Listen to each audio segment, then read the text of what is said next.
Boa noite, pessoal, tudo bem? Mais uma quinta aqui. Hoje a gente está entrando de sopetão aqui, sem falar para vocês qual seria o tema da nossa live de hoje. É uma surpresa, né? Na verdade, para vocês. Vamos aguardar aqui a doutora Cris entrar. E o nosso tema hoje nós vamos falar um pouquinho a respeito da importância da enfermeira no aleitamento materno, na amamentação e as intercorrências que acontecem, né? E o que este profissional é capaz de ajudar, né, as mamães no sentido aí dessa ajuda, desse direcionamento, desse acolhimento, né? Então, vamos aguardar aqui a doutora Cris entrar. Estamos aguardando. Eu acho que.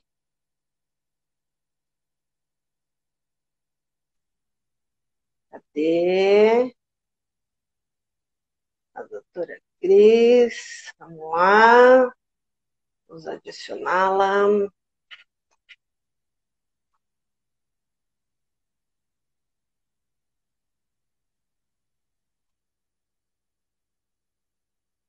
Ela já pediu, mas não está vindo.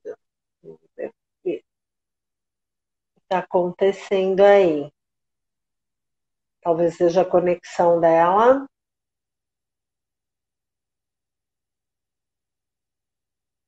Cadê você?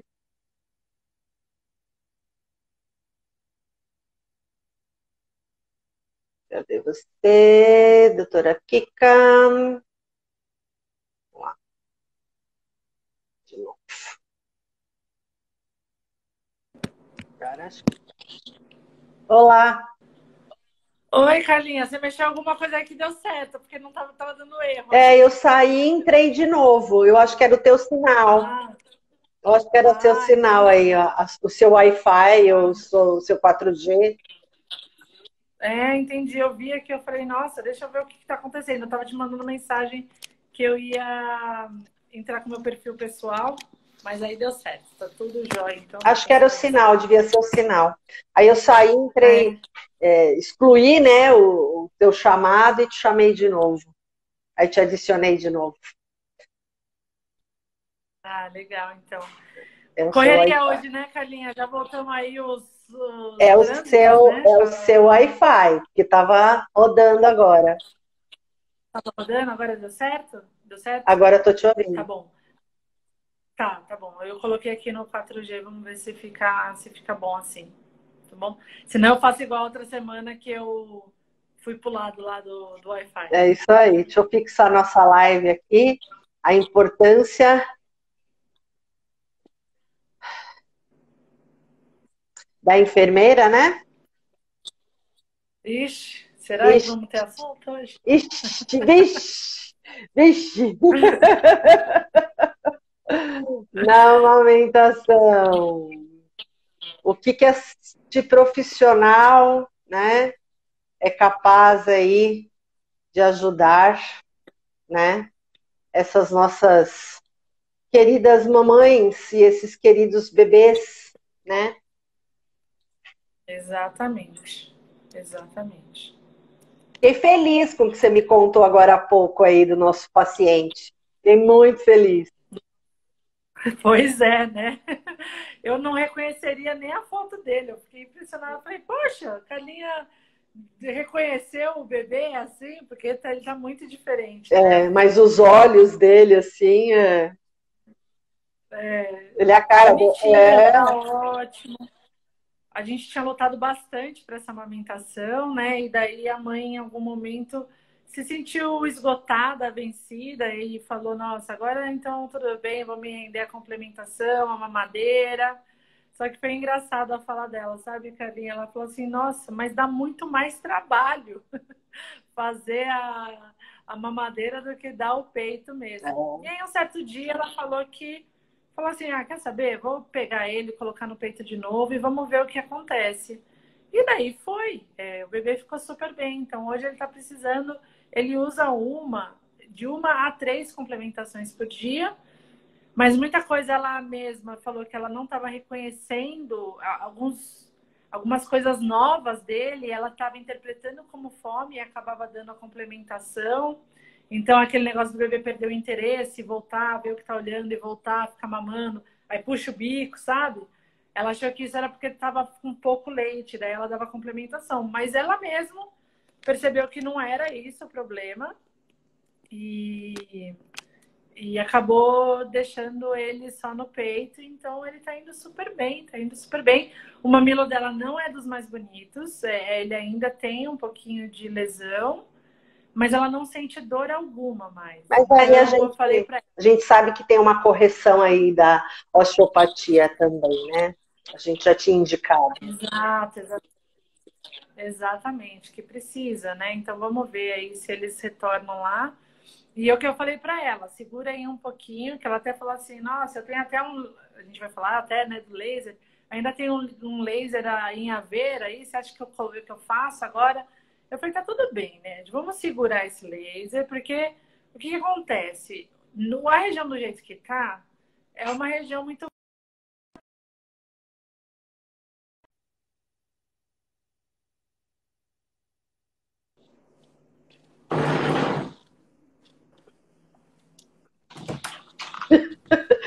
Lá vai ela Já vi caminhar, que tá né? rodando, já mudei, já mudei.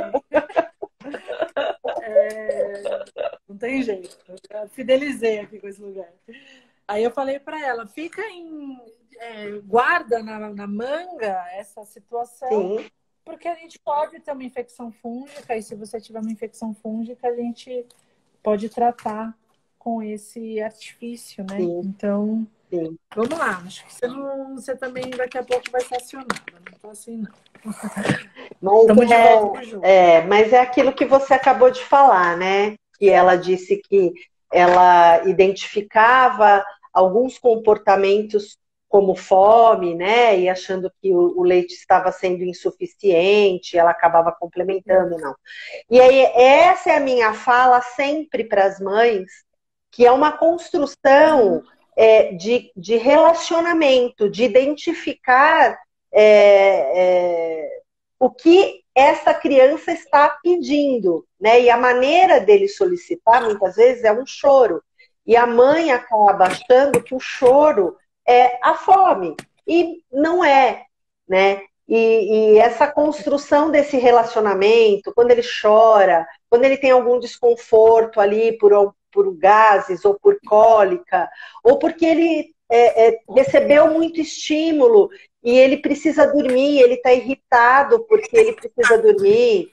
Enfim, são várias construções aí que a mãe, ao passar dos dias, do tempo, ela vai identificando e conhecendo. É um relacionamento, né?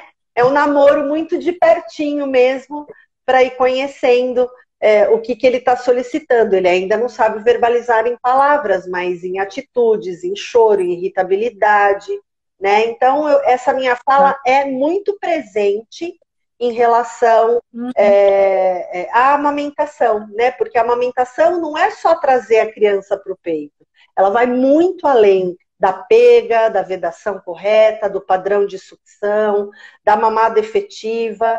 É uma coisa muito ampla, né? Então a gente aborda todo. Por isso que as minhas consultas são bem rápidas, né? Elas são muito rápidas, 2 horas, 2 horas e meia. Né? Né? Exatamente. Porque a gente E aborda uma daí, série de questões. com certeza. E acho que é isso mesmo que a gente quis trazer hoje, então, né, Caninha, Sim, para falar aqui com a nossa audiência. Porque o que acontece? A gente ainda está mudando, né? Eu acho que eu tenho visto cada vez mais os profissionais terem uma enfermeira de amamentação aliada à sua assistência inicial, tanto ginecologista e obstetra, como os exato. pediatras, né? Mesmo aqui na clínica, a gente tem o nosso segmento de ginecologia e obstetrícia, né? E você vê que logo quando a gente começou, assim, não, eles não me solicitavam o seu contato, né? E hoje eles já percebem, já mandam. Então, às vezes, o paciente nem acaba fazendo o acompanhamento pediátrico comigo, é de outro pediatra, e mesmo a ginecologista acaba indicando que a consulta com vocês, e até a questão de já ter aliado até a sua consulta junto com assistência global, né? Sim, Então, na hora que fecha o cirurgião, o anestesista, o pediatra, tem tido um interesse maior e, de repente, percebido a importância de ter uma consulta com a enfermeira da amamentação para exatamente evitar, né, Carlinha, sim, esses problemas. Porque o que acontece? Como entre a saída da maternidade e a consulta com o pediatra, a mãe fica perdida, o médico que ela tem de referência é o ginecologista e obstetra, sim. né? Então, eu acho que é importante, inclusive, para eles entenderem qual que é a abordagem da enfermeira na amamentação, para daí começar a indicar e ter como acolher essa mãe, né? Caso Sim, ela sim. procure eles para falar sobre esse E a gente tema, tem isso né? muito vivo aqui, aí na clínica, né? O Marcelo, o doutor Marcelo, né? Nem todos os Isso. pacientes do doutor Marcelo, os bebês acabam muitas vezes nem passando por você e passa por mim, né? Então, isso Exatamente. realmente é uma visão que os profissionais realmente estão ampliando, que bom, né? Porque a gente sabe que o atendimento multi é necessário, né? Porque ninguém dá conta de nada sozinho, mesmo, né? Uhum. E isso é muito gostoso, porque a gente acaba tendo o olhar dessa gestante, como ela vai receber essas informações, como ela vai conduzir, os dispositivos desnecessários que são colocados nas listas das maternidades, né, na construção desse relacionamento com a amamentação. Então, a gente sabe que tem muita coisa que não precisa ser comprada, né? Então, isso é muito importante também para mostrar para elas aonde impacta, o que pode trazer como consequência, inclusive, o uso de alguns dispositivos, né? Então, é uma construção. Eu preciso preparar essa minha mama, né? Quando o bebê nascer, né? E assim, muitas vezes a gente até fez um post esses dias sobre tipos mamilares, né? Que mamilo é uma coisa que é como impressão digital. Cada mulher tem o seu mamilo. Então, não significa que se você tiver um mamilo plano ou um mamilo invertido, você é um carimbo, eu não vou amamentar. Não, a gente não sabe nem a boca da criança como vai vir. A gente não conhece essa boca. Então, a construção começa já aí, porque ela já se acha incapaz, porque leu muita coisa, ouviu algumas pessoas falando que é muito difícil. É claro que muitas vezes a gente passa por algumas adaptações, alguns perrengues, mas se você tem um profissional Uhum. te mostrando, te direcionando, né, te mostrando como é que essa criança vai abocanhar ali, o que você deve esperar, não inserir alguns dispositivos porque você tem um mamilo invertido ou plano, o bebê não mama mamilo. Claro que muitas vezes, quando ele vem fazer a pega, ele precisa sentir um pouco, né, de um mamilo dentro da boca. Mas ele não conhece nada, gente. Então, é o que eu sempre falo, o bebê é um livro em branco e nós, né, iremos escrever essa história. Então, se ele não conhece, para ele é muito mais fácil ele pegar do que ele já Uhum. não conhece, e já é inserido um bico de silicone, né? Então ele já vai conhecer algo que tenha volume dentro da boca dele. Então não tem que inserir nada, a gente tem que mostrar, tem que falar, olha, vai preparar, não vai preparar, não vai passar bucha porque não pode, quer construir com o sol, até cientificamente falando, o sol também já caiu por terra, você não prepara a mama, na verdade.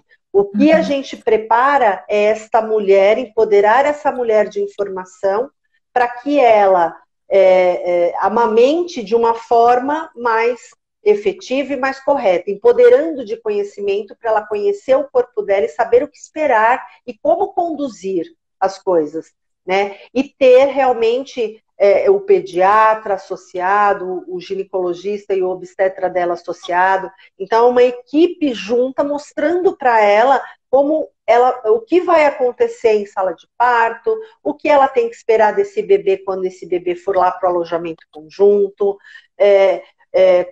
que tipo de leite ela vai ter, né? Ela vai ter colostro, ela vai ter já leite, como que é? Porque elas escutam, você não tem leite, então vamos inserir aí, o bebê tá chorando de fome. E muitas vezes, você já disse aqui também, que uma das maiores solicitações de complementação dentro de maternidade é por solicitação materna, pelo cansaço, ou porque já fez uma fissura por uma pega ineficiente, né? Então, tudo isso a gente tem que não deixar para falar esse monte de coisas, porque um assunto liga ao outro, e é assim, não é pega, vedação, padrão de sucção e extração de leite. Não, amamentação, aleitamento materno é algo muito mais amplo do que muitas pessoas possam imaginar.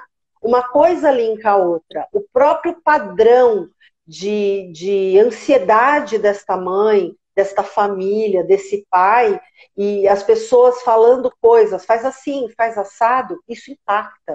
E muitas vezes a gente perde o aleitamento materno antes mesmo dela sair da maternidade.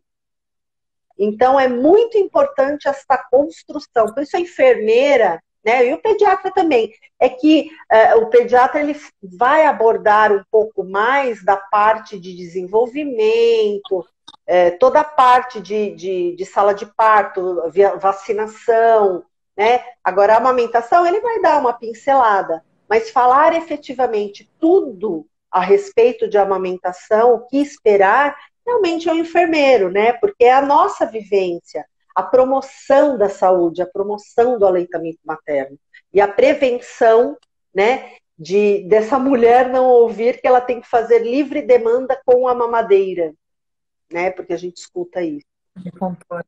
Então, e assim, a escolha do pediatra é uma escolha muito importante também, porque as pessoas acham que o conhecimento do médico é o conhecimento igual de Deus, né? Claro, ele estudou, ele sabe qual é o conhecimento, eu estudei, sei meu conhecimento, mas existem inúmeros profissionais, não só o médico, mas existem inúmeros profissionais que não se atualizam, né? E ainda estão naquela toadinha de coisas antigas que impactam, que caíram por terra. E a ciência já viu que aquilo não traz benefício, pelo contrário, né? Impacta numa série de outras questões, né? O doutor Moisés até outro dia eu estava vendo uma live dele e ele falou que hoje, por exemplo, ele já está indo para a terceira geração que ele cuida, né? Então, são os netos das mães que eram pacientes dele, né? E ele falou que as avós acham que ele está ficando gaga, porque assim, quando elas eram paciente dele, ele falava, então é leite quando nascer, fruta com 1 mês, papinha com 2 meses, açúcar, né? Aí ele fala, agora eu chego aqui, a mesma mulher chega a falar comigo e eu falo que essa leite materna tá 6 meses de idade, ela deve achar, tipo, o doutor Moisés está ficando velhinho e gaga. Por isso, Cris, a importância... Ele se atualizou. Sim, ele se atualizou e ele é um excelente profissional, ele é referência, né, no aleitamento materno. Exato. E por isso a importância, né, e ele costuma falar, traga a sua rede de apoio, né, junto, eu quero que você traga para mostrar que eu não tô gaga, né? E é verdade, porque esse pai, essa avó, né, essa tia, essa madrinha que vai ajudar aí essa mulher nesse período aí dessa rede de apoio, todo mundo precisa saber das coisas e falar a mesma linguagem. Porque se um fala uma coisa, outro fala outra, outro fala outro, a mulher, ela está completamente descompensada hormonalmente, né? E ela acaba dando ouvidos, porque o que ela quer? O bem-estar do filho dela. Então, algumas coisas acabam nem fazendo muito sentido para ela, mas ela acaba entrando nos palpites que as pessoas dão, porque as pessoas também dão porque querem ajudar, e não têm obrigação de saber, porque não são da área da saúde, não sabe quais são os estudos que vêm sendo feitos, as modificações, enfim. Por isso é importante a gente trazer essa rede de apoio junto E é engraçado, Cris, você vivencia isso também, muitas vezes as avós perguntam muito mais do que a própria gestante. Né? Elas têm muito mais dúvidas do que a própria gestante ali. Né? Então é muito. Porque ela já tem uma vivência. Exatamente. Então é muito gostoso você. E elas falam: nossa, mudou, é assim mesmo, nossa, que legal. Então, quando você empodera uma família, né? Porque quando nasce um bebê, não nasce só uma mãe, nasce uma avó, nasce um pai, um avô, um tio, nasce uma família toda, né? E essa família tem que estar falando da mesma forma. Né? A conversa tem que ser linear, não dá para ser dessa forma, porque você bagunça toda a rotina desta casa, toda a rotina dessa mulher, e bagunça principalmente a rotina dessa criança, que não conhece nada, né? E precisa ser estabelecida uma rotina para que ela entenda, ela está extraútero. O que ela conhecia do mundo? Nada. Ela estava lá apertadinha, quentinha, no escuro, ouvindo só o sangue da mãe passar por ali, né? E os chacoalhos dos movimentos quando essa mulher andava. Então, quando ele nasce, a gente mostra as coisas, a gente faz as ações, né? E a partir dessas ações, essa criança será agitada, essa criança será calma, né? Então, por isso que eu brinco com ela e falo, ó, cheira a flor é só para vela. Vamos raciocinar, né? Pensa para poder agir, porque se você vai agindo de qualquer forma, você bagunça as coisas e depois para retomar, a criança está irritada, a criança está chorosa, muitas vezes não consegue nem vir para o peito de tão irritada que ela está, né? E essa mulher com leite para ser ofertado, né? E a criança briga ali, não quer, enfim. Então, Bom, então no pré-natal, então, Carlinha, normalmente a abordagem de vocês vai ser em relação à orientação do enxoval, vai ser em orientação no preparo das mamas, vai ser todo um preparo do que esperar, tanto na sala de parto quanto na maternidade. e na saída dela. E na saída dela. E na saída dela e uma orientação inicial do que pode acontecer até a ida com o pediatra, né? Então, acho que essas são as... a consulta no pré-natal com o enfermeiro é isso que principalmente os dispositivos que mesmo que ela não adquira na lista de enxoval, muitas vezes ela até tem uma mama boa, um mamilo protruso, a boca da criança tá bonitinha, mas às vezes a criança é muito sonolenta, então ela não mama, aí fala, ó, ela não tá mamando, porque ela não tá se relacionando bem com o teu peito. E aí aparecem as sugestões, insere um bico de silicone. Tem maternidades que até vendem o bico na própria maternidade. Por incrível que pareça, isso me dói no coração. Mas o que acontece? Os pais ficam desesperados. Se o hospital, um profissional, né, tá te indicando, o que você vai fazer? Você vai comprar. Então você tem que formar uma opinião a respeito das coisas. Né? Você precisa confiar no profissional que te direcionou na gestação, né? Você precisa se empoderar das suas vontades, o que você quer. Isso tudo na consulta a gente fala, porque existem perrengues, né? A amamentação não é fácil, como muitas pessoas pregam por aí, é mágico, é lindo, é maravilhoso, sem sombras de dúvida, né? É um vínculo que se forma, é super prazeroso, dá de mamar, mas depois que ela está estabelecida é que está tudo organizado, porque o início dela Se você não direcionar, fica tudo bagunçado e pode ser o caos. Então, tudo isso a gente vai conversando, entende? A gente vai abordando uma série de questões. O que esperar em sala de parto? Como é que esse bebê nasce? Né? Esse bebê nasce para o jogo, né? Eu costumo falar, ele vem com a sucção muito presente. Aí na maternidade, como que ele vai estar? Ele vai estar, né, a bateria dele, depois da primeira hora de vida, esse bebê faz assim, ó, a bateria parece que dá um low, né? Por quê? Porque ele precisa se recuperar, né, do parto, né, seja ele por via baixa ou seja por cesárea, é um esforço para o bebê, né? Então, o que ela vai esperar, como ela tem que conduzir, como que ela tem que fazer, quem ela tem que solicitar, como que vai ser isso, né? Então, por isso a consulta na gestação é muito importante. E a gente fala a respeito de outras coisas, né, também. O bebê tem cólica, mas eu não tenho ainda o colostro presente, aí o pediatra, ou é um PIG, é um GIG, pode acontecer, né? Porque na gestação, ela vai te falar o que o médico dela está dizendo para ela, olha, eu sou diabética, né? Isso tudo, a paciente vai trocando com você, e a partir do que ela fala para você, você vai direcionando. Percebe como as informações são características de pessoa para pessoa? É única, porque aquele ser é único. Totalmente, é individual. Totalmente individualizado, é individual. né? E acho que esse que é a tendência agora, né, Carlinha? A gente deixou de ser aquele atendimento padrão, então cada vez mais as consultas são mais personalizadas possível, né? Porque não dá para...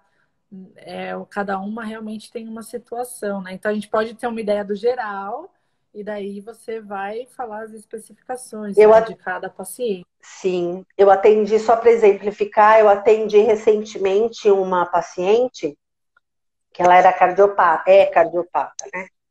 E ela já veio, ó, vai ter que ser um parto cesárea, eu não posso me esforçar, né? Então estava tudo certinho, inclusive na amamentação, porque logo após o parto, 30 dias após o parto, tá para acontecer a cirurgia dela. Ela vai fazer uma cirurgia de válvula. Então, é uma paciente que não pode se esforçar demais. Percebe? Aquela coisa que a mulher passa logo no início do puerpério, de não dormir, o bebê livre demanda, aquele tempo inteiro, livre demanda, livre demanda. Então, o que a gente fez? É livre demanda, ele tem que dar o estímulo lá, sem dúvida. Mas não vamos entrar com fórmula se não precisar. A gente vai ordenhar. Então, tem todo o trabalho da ordenha, né? A gente já começou a falar dessa ordenha na gestação, como que ela ia fazer, como não ia fazer, como ia armazenar. Por quê? Porque uma que ela não pode se esforçar. E logo após ela vai ficar um tempo internada. O bebê vai ficar separado desta mãe, né? Então, o leite materno interrompe assim, não, vamos fazer um estoque, né? Então, a gente está fazendo. Até ontem ela me mandou, olha quanto eu já consegui, né? Tem 15 dias o bebê. Então, ela já tem um estoque legal, mas ela é assim, super zen, sabe? É uma pessoa super calma. E isso é uma coisa que é bom, porque interfere na amamentação, né? Mulher cansada, mulher ansiosa, mulher nervosa, a produção dá uma baixada aí, a gente já falou sobre isso, sobre o cortisol, né? Que impacta ali com a ocitocina. Enfim, então, percebe que é um olhar diferente para cada paciente, né? Um diabético, um cardiopata, né? A gente não atende só mulheres que não têm problema de saúde algum, né? A gente tem uma diversidade de pessoas.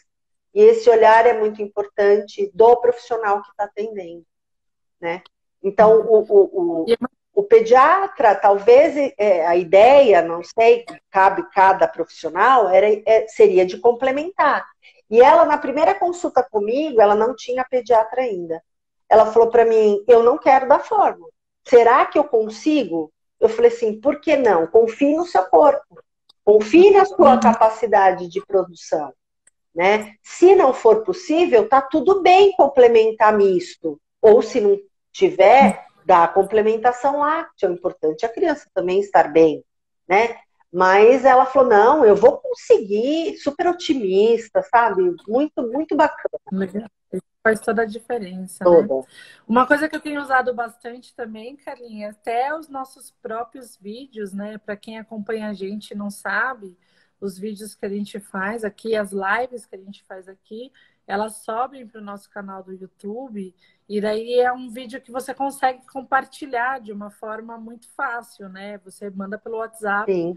Então, eu tenho muita paciente que a gente explica, né, Carlinha? A gente faz, mas acho que durante a consulta elas estão tão emocionadas que esquece, né? Então, principalmente essa questão de ordenha, armazenamento e oferta do leite, a gente teve uma sequência aí de 3 lives que na época a gente, antes, pré-pandemia, a gente Conseguiu gravar, né? denominou de retorno ao trabalho, né? É. Porque normalmente as mães ordenhavam na hora do retorno ao trabalho, agora as mães não voltam ao trabalho, graças a Deus, ficam amamentando em casa. Mas são 3 videozinhos que eu uso bastante para as mães terem, às vezes, de fácil acesso, Sim. porque esquecem. Falam, nossa, mas era na porta da geladeira que armazenava o leite? Aí volta lá na live, não era. Inclusive, o que eu tenho visto aqui bastante é que normalmente as mães delegam esse tipo de função para os pais. Então, fala assim, vai assistir lá a live, Sim. faz a lição de casa, Sim. para daí, quando eu tirar o meu leite, você saber como fazer. Porque senão então, você perde, né? Já pensou se ordenhar e perder esse leite? Pelo amor, né? Cada gotinha vale ouro ali, né? Vale vários tostões, vamos dizer assim. Com Né? certeza, com certeza.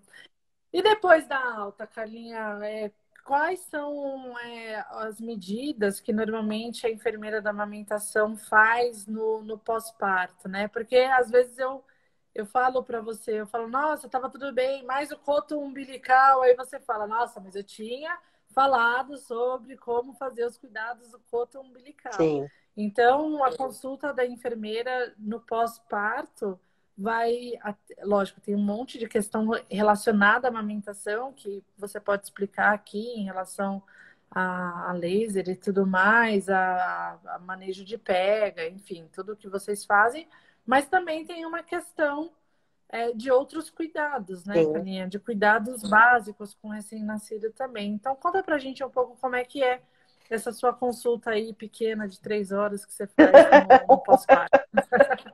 Na verdade, essa consulta a gente fala tanta coisa, né? Porque assim, quando o bebê sai da maternidade, elas falam, ai, meu bebê perdeu. Meu bebê perdeu, ele nasceu com tanto e saiu com tanto. Ah, mas é normal perder até 10%, né? Você já havia falado que poderia sair da maternidade com peso diferente. Eu não falo perder, eu falo vai sair com peso diferente, né, do nascimento. Por quê? Porque esse bebê tem eliminações. O bebê nasce um pouquinho mais edemaciadinho, mais inchadinho, né? E ele vai fazer xixi, vai fazer cocô, né? Então, cada mamada, cada colostro que ele suga ali, ele já elimina um cocôzão ali, né? Um meconião verde lá, né? E isso faz com que a criança perca também. É claro que existem alguns casos de crianças que perdem menos de 10%, que já é um sucesso, né? E tem crianças que perdem um pouco mais de 10%. Então, eu falo para elas, eu preciso te ver assim que você chegar na sua casa. Porque o hospital, Cris, ele ensina como você vai dar o banho, ele ensina como você tem que fazer a limpeza do coto umbilical com álcool 70%, como você tem que posicionar esta fralda quando cada troca de fralda, xixi, cocô, você vai fazer a limpeza do coto, banho, limpeza do coto, né? E como você tem que posicionar essa fralda, porque não pode ficar abafado esse coto, porque o álcool 70 ele faz a mumificação, né, desse coto umbilical que é gelatinoso, então ele vai mumificando até cair. E eles têm um certo receio de como limpa, como é que mexe, né? Fala, gente, não dói, né? Então vocês têm que limpar mesmo. O Gustavo cortou com uma tesoura. É, O bebê nasceu, né? sem dó. Não dói aquilo, não dói. Vai doer se você não fizer a higiene certa, porque aí vai infectar, né? Aí vai dar ruim, né? Então aí eu faço toda essa orientação da troca, como limpar o bebê, não colocar as perninhas desse bebê para cima, a gente lateraliza um pouquinho o bebê para fazer a higiene desse bebê, principalmente depois que o bebê mamou, porque senão esse conteúdo gástrico vai voltar. Então percebe que são vários, não adianta eu falar isso antes, eu tenho que demonstrar para ela como é que faz, né? Então eu vou mostrar como é que faz a limpeza, como é que limpa, faz a higienização. A gente vai falar sobre banho, o banho de higiene do bebê. A gente preconiza na maternidade, a gente fala para tentar segurar um pouquinho, né? O banho do bebê, ai, mas aquela coisa, né? O pessoal passa na sala de parto as compressas para tirar o excesso, mas é muito importante aquela gordura que o bebê tem na pele, né?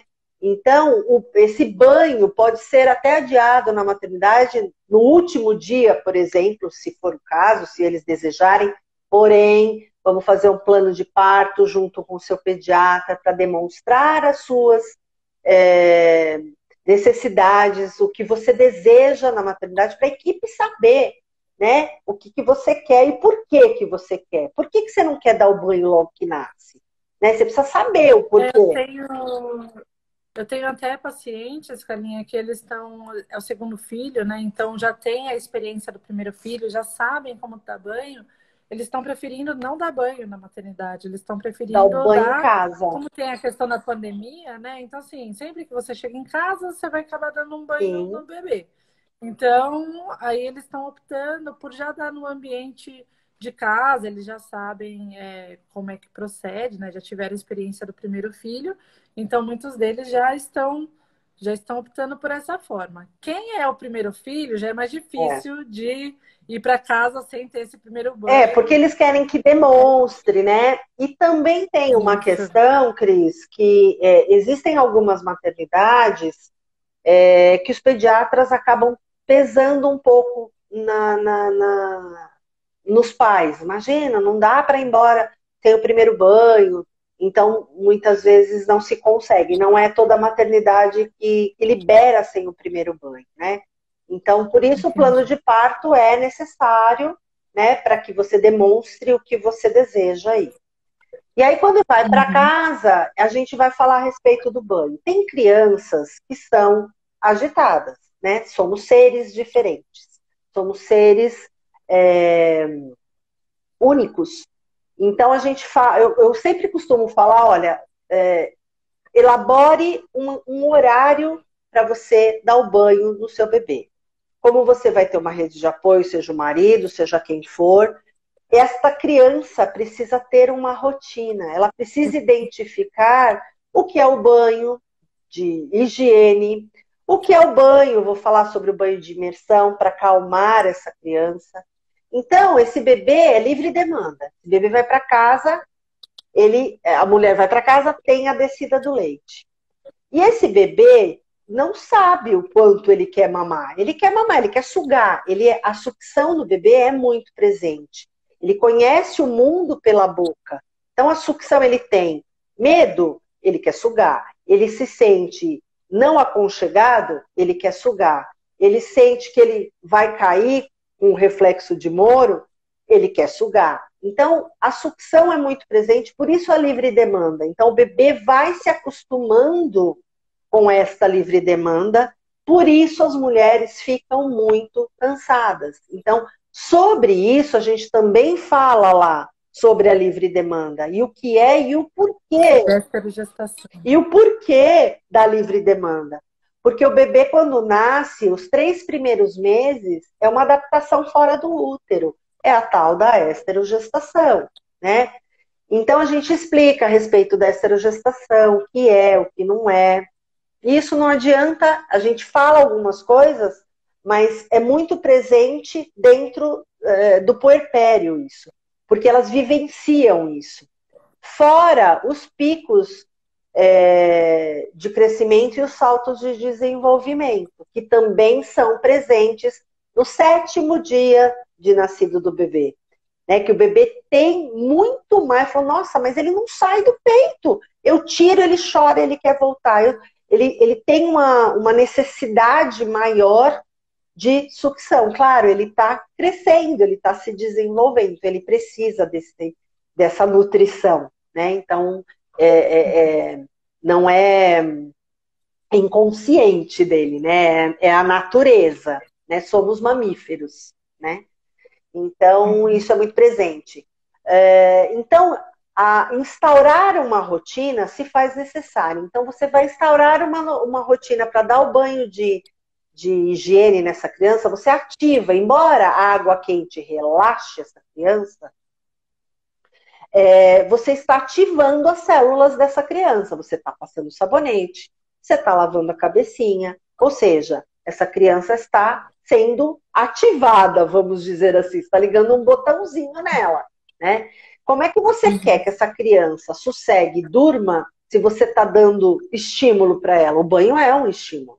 Embora muitas crianças, após o banho, vêm para o peito e dormem, né? Tudo bem, mas é inerente mesmo do bebê dormir. O bebê recém-nascido, ele dorme muito, ele é mais sonolento.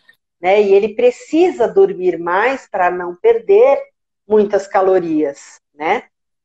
Então, o bebê nessa fase, ele dorme por volta de 18 horas. E ele não sabe o que é dia e o que é noite. Então, a gente vai falar o que é dia e o que é noite. À noite, elas falam, ele dorme durante o dia e à noite ele fica acordado, né? Ele não sabe o que é dia e o que é noite. Você precisa mostrar para ele. Como é que a gente vai mostrar? Instaurando uma rotina, né?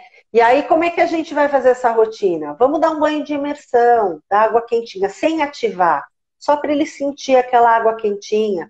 Aí a gente pode inserir algumas ervas, a gente pode inserir um óleo essencial, a gente pode fazer algumas coisas, mas instaurar uma rotina não é aquela coisa, Cris, de você fazer uma vez e falar, não deu certo, dá muito trabalho.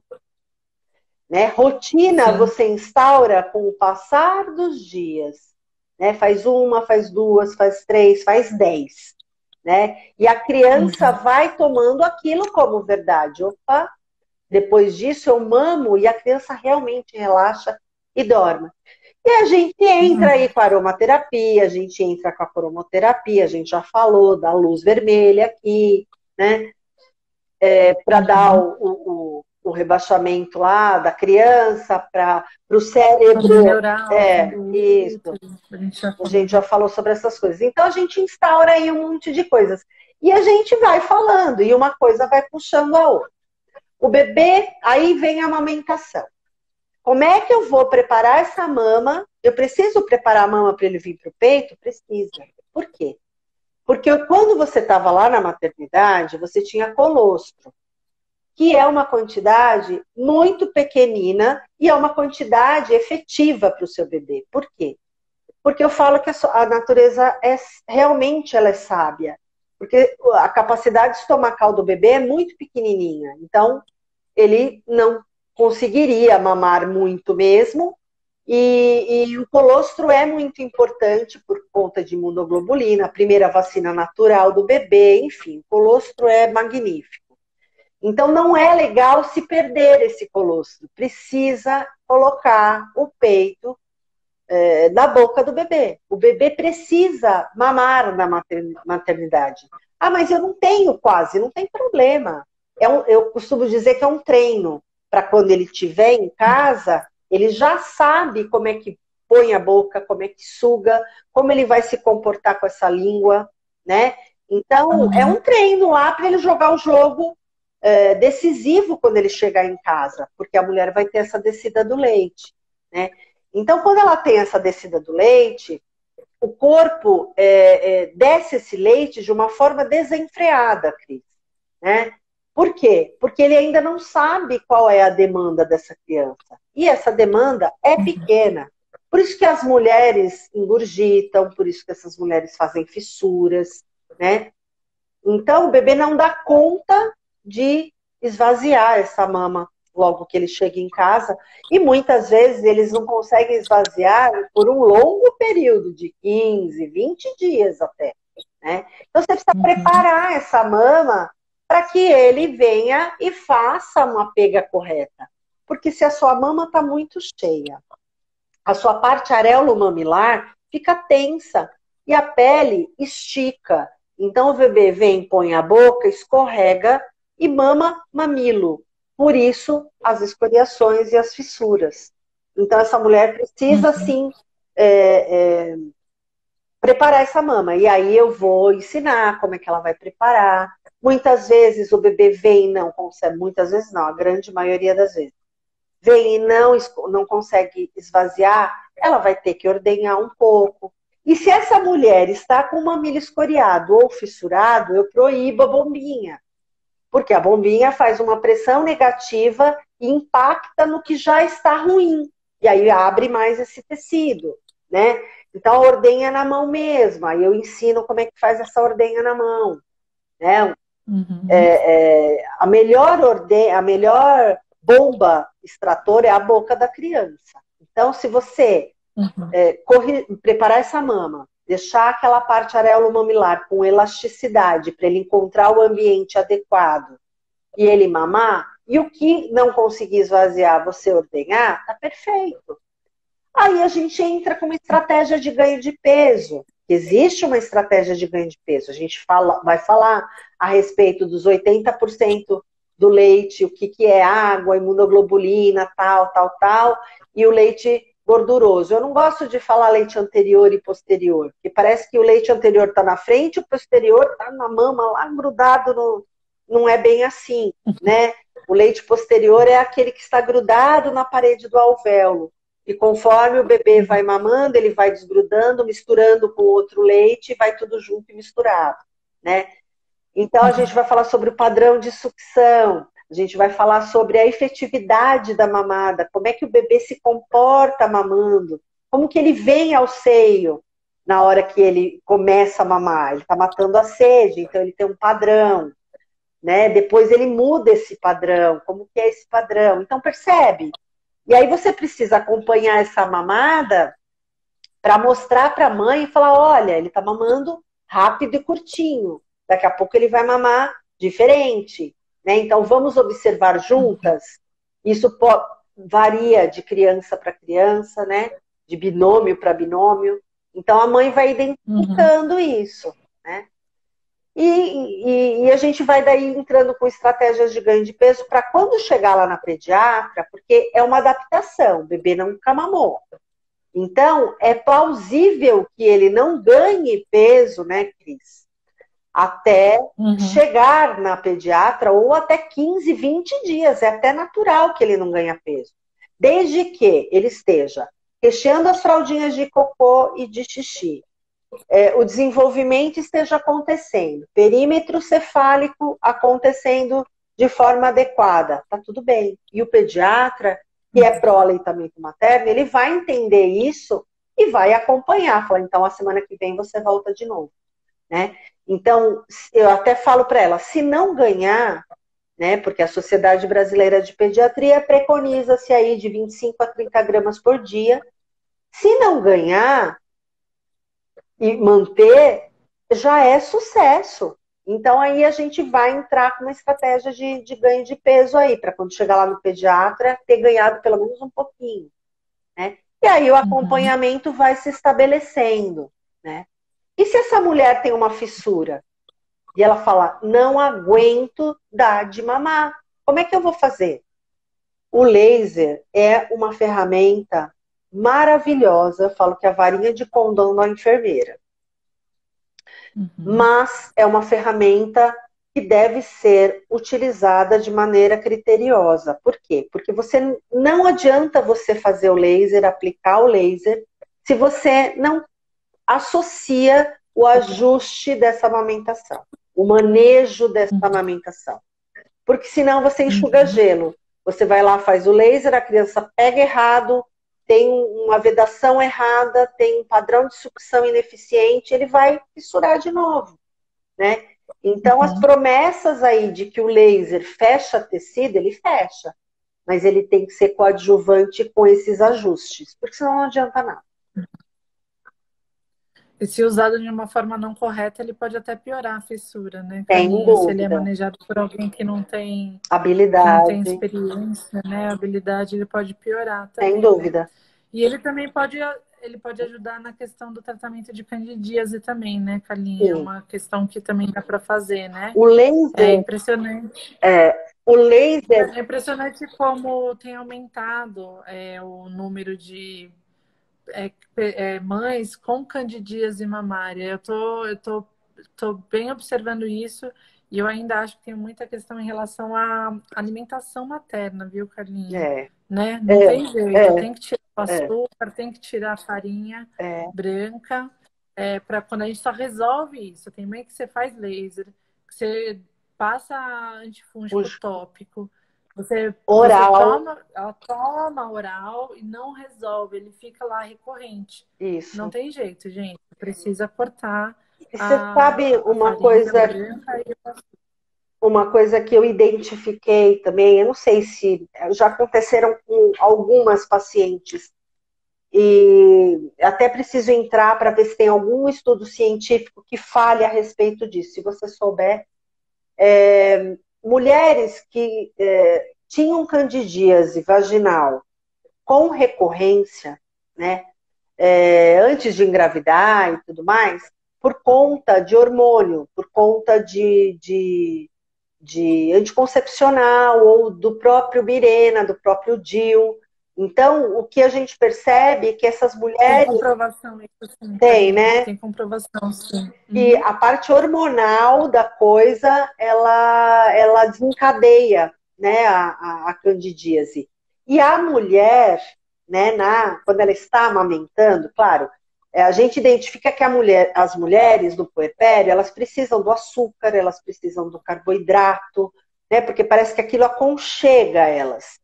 E como você falou, é combustível, né, para o fungo, né, a farinha branca, então você tem que tirar tudo de farinha branca, tudo de açúcar, zerar o açúcar para que o organismo, você não dê esse combustível para esse fungo. Mas a mulher é uma bomba de hormônio, ela está prestes a explodir a qualquer momento.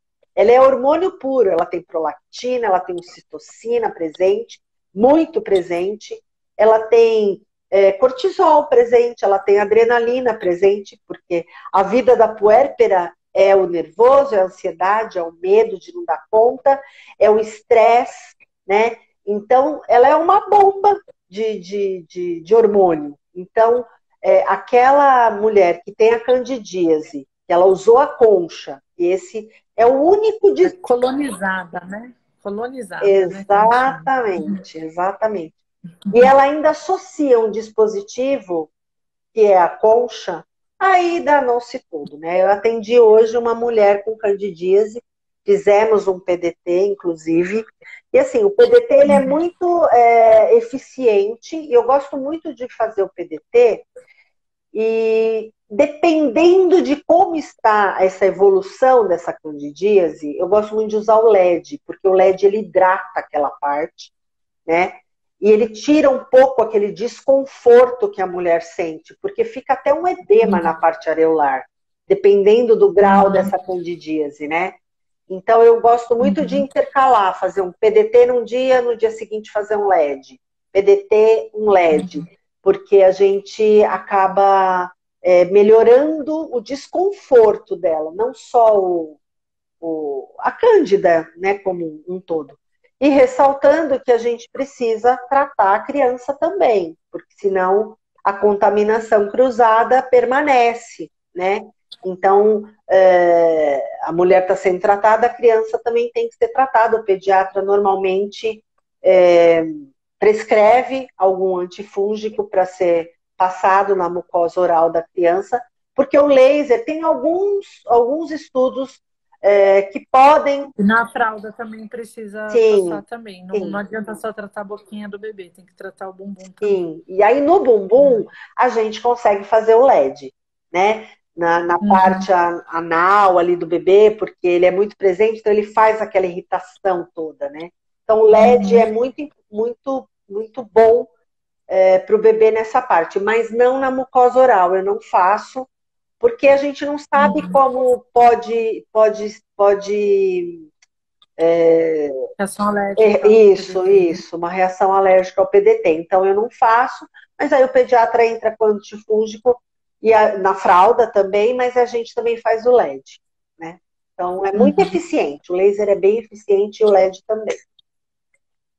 Perfeito. Bom, Carlinha, a gente está chegando aqui, ó, 8h30. Eu não sei se tem mais tempo para a gente falar de mais alguma coisa que a gente acabou entrando um pouquinho mais cedo hoje, né? 7h30. Eu acho que daqui a pouco vai bater 1 hora.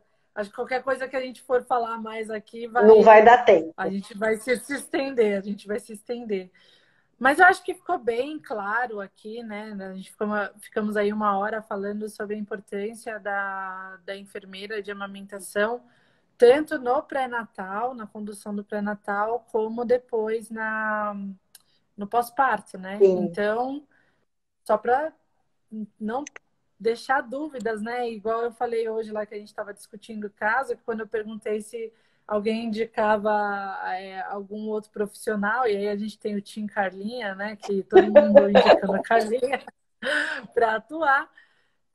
Na minha visão, o enfermeiro já nem é mais uma equipe multi que você tem que acionar. O enfermeiro, ele faz parte do atendimento e pronto. Sim. Ele não tem que ser chamado. Ele já tem que estar incorporado, lá. Então, né? Os outros profissionais que a gente vai ver se a gente indica uma abordagem diferente. Sim. Então, não tem mais como desver esse atendimento individualizado. Então, cada vez mais a gente vê a diferença de resultado quando a gente tem a minha abordagem sozinha ou quando eu tenho a abordagem da Carlinha junto. Não tem nem comparação o resultado. E é o tipo de investimento que não vale a pena você ficar fazendo economia. É uma economia que depois você vai gastar com fórmula, você vai gastar com laser, coisas. com sessão de laser, que não é barata, né? É uma tecnologia cara, é eficiente, mas é uma tecnologia cara, né? Então, o planejamento aí cabe, é o que você falou, o planejamento e não tem jeito, né? Precisa. Com certeza. E aquela questão, né? Quanto mais precoce você fizer, menos você vai precisar. Então, às vezes, eu sinalizo para os pais, né? A cabecinha do bebê tá tortinha para esse lado. Já tá na hora de ir na físio, no osteopata. Porque depois, se a gente for tratar só quando o negócio estiver ruim de vez...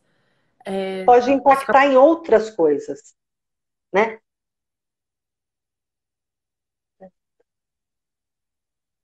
Uma ligação aqui. Minha mãe não sabe que eu faço live. Enfim. Mães, você vai ser mãe um dia, não fala. Não vou. Não, você vai ligar naquela hora que você fala, pô, minha mãe é tá pior, né? Eu falo pra ela, mãe, eu trabalho no celular, eu faço consulta no celular. E daí eu desligo, daqui a pouco ela tá ligando de novo. Ela não se liga, não. Ela vai entrar de novo daqui a pouco. Mas, enfim, aí a gente vê depois essas indicações de capacete, Carlinha, chega a R$13.000 você usar um capacete. Então, assim, vale muito mais a pena você, de repente, investir numa abordagem mais precoce do que depois você ficar pagando o tratamento de fato do problema. Então, planejem direitinho, confiem na indicação, não achem que é frescura. Nossa, mas um monte de gente vive sem isso. Sim, vive sem isso. E vai impactar lá na frente. Exatamente. Eu tenho uma pediatra, já vai cortar a gente aqui, lascou, né? Bom, mas tem uma pediatra que fala, tem uma hashtag lá, da época que eu criei o meu filho assim e tava tudo bem. E, assim, o pessoal indicava a mãe fumar para fazer o bebê ganhar peso enquanto ela estava grávida.